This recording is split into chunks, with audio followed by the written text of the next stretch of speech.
The road to heartbreak just keeps getting longer. Episode 6 of The Last of Us.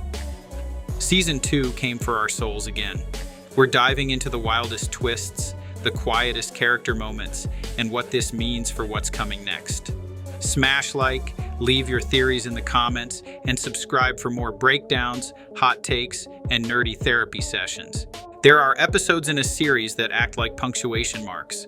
They feel like pauses in the chaos, breaths between battles, moments where the emotional weight of everything finally catches up. The price is that kind of episode. Sitting at a pivotal point in Season 2 of The Last of Us, Episode 6 unspools its story like a slow-burning ache, grounding us in the quiet pain of choices made and moments lost. While earlier episodes in the season have been heavy with action and raw survival, this one is more introspective. It peels back the armor on Joel and Ellie and lets us see what lingers underneath: grief, guilt, and a desperate need to hold on to something good, no matter how fragile. A glimpse into the past. The episode begins in unexpected territory. We are taken back to 1983, long before the outbreak, to a childhood memory Joel has buried under layers of silence, a flashback that represents a wound.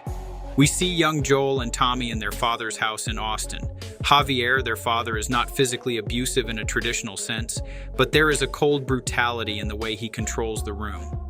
The house is quiet, but that silence is not peaceful. It is sharp and heavy, the kind that keeps a child awake at night, listening for footsteps in the hall. Joel learns early on how to shut down, how to bottle emotion, how to become invisible when the world is too loud.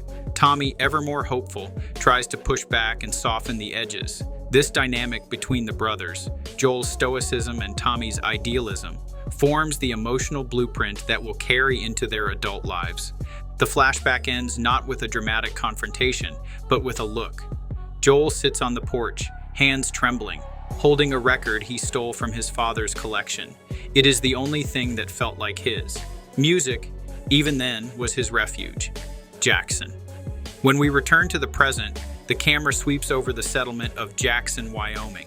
The town looks almost too perfect, like a memory that has been cleaned up for the sake of nostalgia. There are lights in windows, children playing in the snow, voices raised in song rather than screams. For a moment, it feels like a place where healing could happen, but nothing in this world is ever that simple. Joel and Ellie are here, but they do not feel fully present.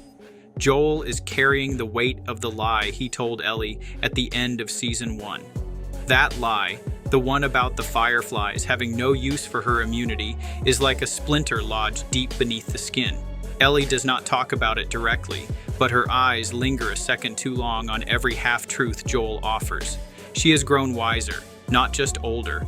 Tommy greets Joel with warmth, but it is the kind of warmth that cools quickly. There is a distance between them now. Tommy has found peace in Jackson. He has a wife, Maria, and a child on the way. He tends to the community, helps with the garden, and teaches the kids to ride horses. Joel watches all of this with a mixture of disbelief and something close to envy. There is a life here, one that could belong to him, but he knows he would never be able to accept it. Not fully. The past does not loosen its grip so easily. Ellie, meanwhile, forms a quiet bond with Maria. Their scenes together are brief but effective. Maria tells Ellie about Sarah, Joel's daughter.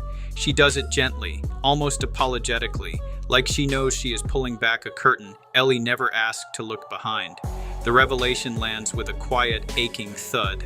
Ellie understands now, more clearly than ever, why Joel protects her the way he does. But understanding does not erase the hurt. Ellie's quest for truth. Ellie has never been the kind of person to sit with questions unanswered. She needs to know things. She pushes and prods. When people pull away, she leans in harder. This episode gives Bella Ramsey the space to really let that part of Ellie breathe. She confronts Joel, not with rage, but with disappointment. There is a difference. Rage flares up and burns out. Disappointment lingers. Their argument is one of the episode's emotional peaks. Joel tries to redirect, to shut her down, but Ellie presses on. She wants to know the truth about what happened at the hospital. She wants to understand why Joel looks at her like she is both a miracle and a curse. Pedro Pascal's performance here is masterful. His voice shakes, his eyes water, but never break. You can see the war happening inside of him, the urge to tell her everything versus the fear of losing the one person he has left. It is not just about her immunity anymore. It is about the unbearable thought of a world where she does not exist. The museum and the song. One of the most unforgettable scenes in the episode is the birthday sequence. Joel leads Ellie to a long-abandoned museum, locked away behind overgrown doors and dust-covered glass. Inside, Ellie is greeted with a surprise. A planetarium exhibit flickers to life, powered by a generator Joel has spent weeks repairing in secret. This is more than a gift. It is an apology, a love letter, a desperate attempt to remind Ellie that joy still has a place in their lives. They sit under the stars together, the machine projecting constellations onto the domed ceiling. For a few minutes, the world outside does not exist. Ellie looks up with wide eyes, and Joel looks at her like she is the last light in a dim world. Then, as if the moment needed a final touch, Joel pulls out an old acoustic guitar and sings "Future Days" by Pearl Jam. His voice is rough, not quite in tune, but deeply sincere. It is a callback to the Season 1 promise, and it hits with devastating softness. Ellie does not cry, but the silence between them grows warmer. The price of compassion. Later in the episode, the emotional tone shifts again when Joel and Ellie meet Eugene, a man they find wounded and bitten just outside Jackson's borders. He is alone and terrified. His only wish is to see his wife, Gail, one last time before the infection takes him. Joel and Ellie promise to help. They escort him across the forest trails, navigating both danger and quiet reflection. Eugene is talkative, kind, and filled with stories of the pre-outbreak world. He used to be a teacher. He loved poetry. He met Gail in a bookstore. He recites lines from Rilke as he walks, the words hanging in the air like prayers. But the closer they get, the weaker Eugene becomes. It is clear he will not make it. Joel faces an impossible decision. He knows that letting Eugene turn would be cruel. So while Ellie steps away to fetch water, Joel quietly ends Eugene's life with a single shot. When Ellie returns, she senses something is wrong. Joel lies. He says Eugene passed naturally. It is another lie to protect her, another weight on Joel's conscience. The episode is titled "The Price" for a reason. Compassion has a cost, and Joel keeps paying it alone. Performances that cut deep. Pedro Pascal carries this episode like a man carrying the last remnants of his soul. His performance is filled with contradictions. He is stern but gentle. He is strong but deeply broken.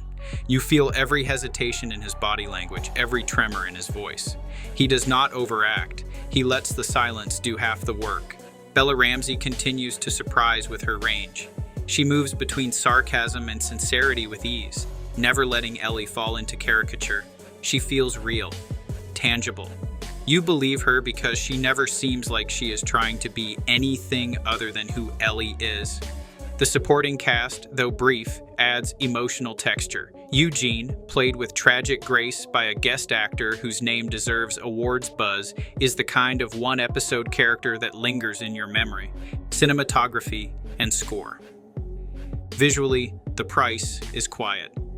Ksenia Sarita captures the fragility of Jackson through wide landscape shots and intimate close-ups. The snow outside contrasts sharply with the warmth inside the homes. It creates a sense of artificial comfort, a reminder that peace here is always borrowed and never owned. The museum scene is lit like a dream. Golden hues from old projector bulbs wrap around Joel and Ellie like a blanket. The stars above them flicker gently, like candles in the wind. Gustavo Santaolalla's score returns with its signature restraint. He lets silence guide the rhythm, allowing a single chord or melody to stretch out into something haunting. The use of "Future Days" is particularly poignant, blending seamlessly with the emotional tone of the episode, themes that linger. At its core, The Price is about the slow accumulation of choices over time, the ones you make to protect others, the ones you make to protect yourself, the lies you tell because you love someone, and the lies you tell because you cannot bear to lose them. The episode explores what it means to carry grief for so long that it becomes indistinguishable from love. Joel is not just afraid of losing Ellie. He is afraid of what her absence would reveal about who he has become. And Ellie, in her quiet strength, is learning that growing up sometimes means forgiving someone for not being the person you hoped they were. It is an episode that rewards patience and vulnerability. It invites you to lean in, to pay attention, to feel. In a season already rich with emotional complexity, episode 6 might be its most quietly devastating entry yet. It is a love letter to broken people, and a reminder that even in ruin, there are still things worth saving. Sometimes those things are people. Sometimes they are memories. Sometimes they are the stories we tell ourselves to survive one more day. And just like that, episode 6 leaves us emotionally bankrupt once again. If you haven't checked out our reviews for episodes 1 through 5 yet, what are you doing? Go get caught up.